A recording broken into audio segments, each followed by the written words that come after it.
Shri భ్రమరావ township పెట్టిన తర్వాత first project చాలా ఫాట్ అని చెంపదెబ్బ కొట్టినట్టు తగిలింది. ఇలా ఇంతమంది నమ్మి పెట్టిన డబ్బులు పెట్టిన ల్యాండ్ ఏదైతే ఉందో, అది ల్యాండ్ లిటిగేషన్‌లోకెళ్ళింది ఎండోమెంట్ తోటి.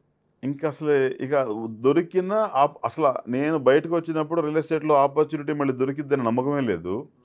అలాంటిది నన్ను నమ్మి రియల్ ఎస్టేట్‌లో ఆపర్చునిటీ వచ్చింది.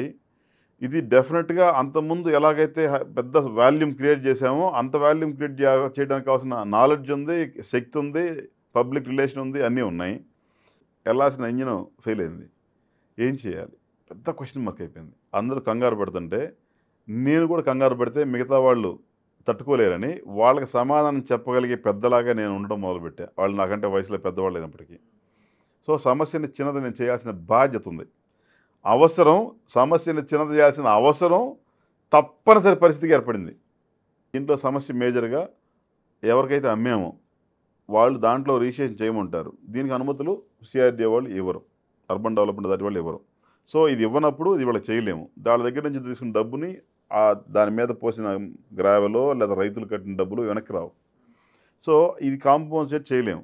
కానీ మనకున్న బేస్ లైన్ ఏదైతే ఉందో, ఈ పీపుల్‌ని ఫేస్ చేయాలి. ప్రాక్టికల్‌గా ఈ ప్రాబ్లమ్ వచ్చిందని ట్రాన్స్‌పరెంట్‌గా ఎక్స్‌ప్లెయిన్ చేయాలి. ఎక్స్‌ప్లెయిన్ చేసి నాకు టైం ఇవ్వండి. నాకు ఒక 1 ఇయర్ టైం ఇవ్వండి. మీకు ఇక్కడే అప్రూవ్డ్ లేఅవుట్‌లో ప్లాట్లు తెచ్చి రిజిస్ట్రేషన్ చేస్తా అని మాటిచ్చి, మళ్ళీ ఇంకో కొంతమంది పార్ట్నర్స్ జాయిన్ చేసుకొని వేరే చోట బిజినెస్ చేసి, డబ్బులు సంపాదించి, ఆ డబ్బుల్ని తెచ్చి ఇక్కడ మళ్ళీ ల్యాండ్ కొని అప్రూవల్ తెచ్చి వాళ్ళ ప్లాట్లు రిజిస్ట్రేషన్ చేశాం. సమస్య అయిపోయింది. ఏం లేదు.